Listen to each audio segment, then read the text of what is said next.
Resident evil ரெக்வியம் என்ற புதிய video game இந்த உலக பிரபலமான ஹாரர் தொடரில் ஒரு புதிய கதாபாத்திரத்தை நமக்கு அறிமுகப்படுத்துகிறது. அந்த புதிய நாயகிதான் கிரேஸ் ஆஷ்கிராஃப்ட். இவர் ரெசிடென்ட் ஈவில் அவுட்பிரேக் என்ற பழைய விளையாட்டில் வந்த அலிசா ஆஷ்கிராஃப்ட் என்பவரின் மகள்.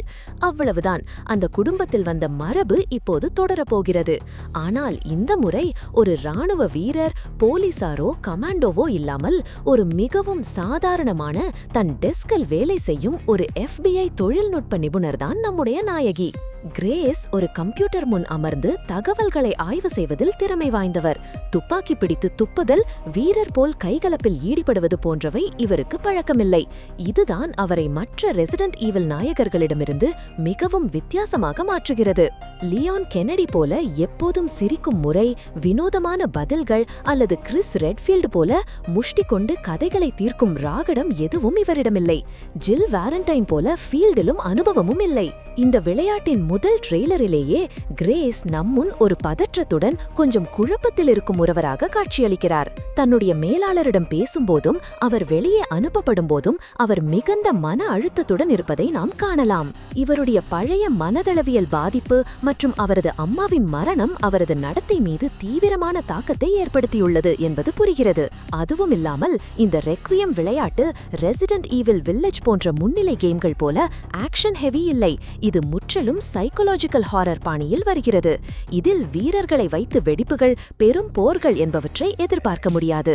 இப்போது நாம் பார்க்கும் கிரேஸ் என்பது மிகுந்த பயத்தில், குழப்பத்தில், ஆனால் உள்ளார்ந்த தைரியத்துடன் பயணிக்கிற ஒரு சாதாரண நபர். அவர் FBI-யில் வேலை செய்தாலும் அவரது பயிற்சி மிக குறைவாக இருக்கலாம். அவரிடம் ஒரு துப்பாக்கி இருக்கும் என்றால் கூட அதை எப்போது, எப்படி பயன்படுத்துவது என்பது மிக முக்கியமான கேள்வியாகும்.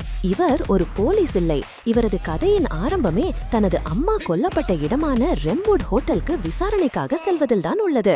அந்த ஹோட்டல் தற்போது ராக்கூன் சிட்டியின் இடிந்து போன பகுதியில் இருக்கிறது. இது மிகவும் மர்மமான இடம்.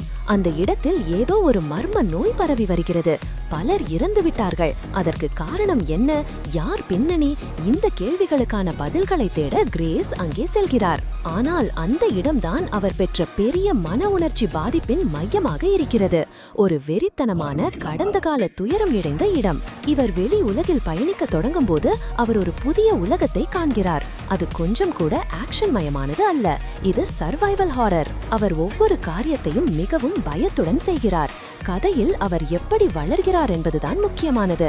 அவர் முதலில் ஒரு குழப்பம் மிகுந்த பெண்ணாக இருக்கலாம். ஆனால் விளையாட்டு முடியும் நேரம் அவர் எப்படி மனதளவில் வலிமை பெறுகிறார், எப்படி அந்த இடத்தில் நம்பிக்கையுடன் நிற்கிறார் என்பதுதான் கதையின் உண்மையான நெடுங்கதையாக அமைகிறது. இது உண்மையில் பார்த்திருக்காத ரெசிடென்ட் ஈவில் ரசிகர்களுக்கு மிகவும் வித்தியாசமான அனுபவம் அளிக்கப் போகிறது. இதை ஈத்தன் விண்டர்ஸை ரெசிடென்ட் ஈவில் 7-இல் அறிமுகப்படுத்திய போது ஏற்பட்ட தாக்கத்திற்கு ஒப்பிடலாம். ஆனால் ஈத்தன் RE7 மற்றும் RE வில்லேஜ் இடையிலான காலத்தில் கிறிஸ் ரெட்ஃபீல்ட் கீழ் பயிற்சி பெற்றுவிட்டார். அதனால் வில்லேஜில் அவர் சிறந்த போர் வீரராகவும் இருந்தார். ஆனால் கிரேஸ்க்கு அப்படி ஒரு அனுபவமும் இல்லை. அவர் ஒரு சாமானிய பணியாளி. அவர் அனுபவிக்க போகும் பயங்கரங்கள் அனைத்தும் நம்மையும் நடுங்க வைக்கும் வகையில் இருக்கும். தற்போது வந்த தகவலின்படி லியான் கென்னடி கூடுதலா பிளேயபிள் கேரக்டராக இருக்கலாம். ஆனால் இந்த கதையின் உண்மையான மையம் கிரேஸ் ஆஷ்கிராஃப்ட் என்பவரை சுற்றி அமைகிறது. அவர் ஒரு புதிய திசைப்பட்ட பாதையை ரெசிடென்ட் ஈவில் உலகிற்கு கொண்டு வருகிறார். கடந்த பல ரெசிடென்ட் ஈவில் விளையாட்டுகளில் நம்முடைய நாயகர்கள் எல்லோரும் சில சமயங்களில் சூப்பர் ஹீரோ போல் நடித்தார்கள். ஆனால் இங்கு கிரேஸ் என்பது நம்மை போலவே ஒரு சாமானிய நபர். இந்த முறை நாம் எதற்கும் தயாராக இல்லாத நிலையில் எப்படி எதிர்கொள்கிறோம் என்பதை தான் கேம் நமக்கு உணர்த்த போகிறது. இதன் மூலம் கிரேஸ் ஆஷ்கிராஃப்ட் என்ற இந்த புதிய நாயகி எதிர்காலத்தில் ஒரு மிக முக்கியமான ரெசிடென்ட் ஈவில் கதாபாத்திரமாக வளரக்கூடிய வாய்ப்பு இருக்கிறது. இந்த விளையாட்டை உருவாக்கும் கேப்காம் குழு நாம் எதிர்பார்ப்புகளை மாற்ற முயற்சி செய்கிறது. நமக்கு பழக்கப்பட்ட ஆக்ஷன் கேம் பிளேவை விலக்கி மனதளவியல் ரீதியாக பதற்றம் நிறைந்த, முட்டாள்தனமான மற்றும் உணர்ச்சி மூடப்பட்ட ஒரு பயணத்தை நமக்கு தரவிருக்கிறது. இது ஒரு பெரிய தீர்மானமாக இருக்கலாம். ஏனெனில் சில ரசிகர்கள் மிகவும் எதிர்பார்த்து கொண்டிருந்த லியான், கிறிஸ், ஜில் போன்ற பழைய நாயகர்களை முக்கியமாக பார்க்க விரும்பியிருந்தார்கள். ஆனால் ரெக்வியம் இந்த முறை புதிய முகங்கள், புதிய கதை என்றபோது செயல்படுகிறது. கிரேஸ் அதன் நெஞ்சிலே இருக்கும் கதையின் உயிர்.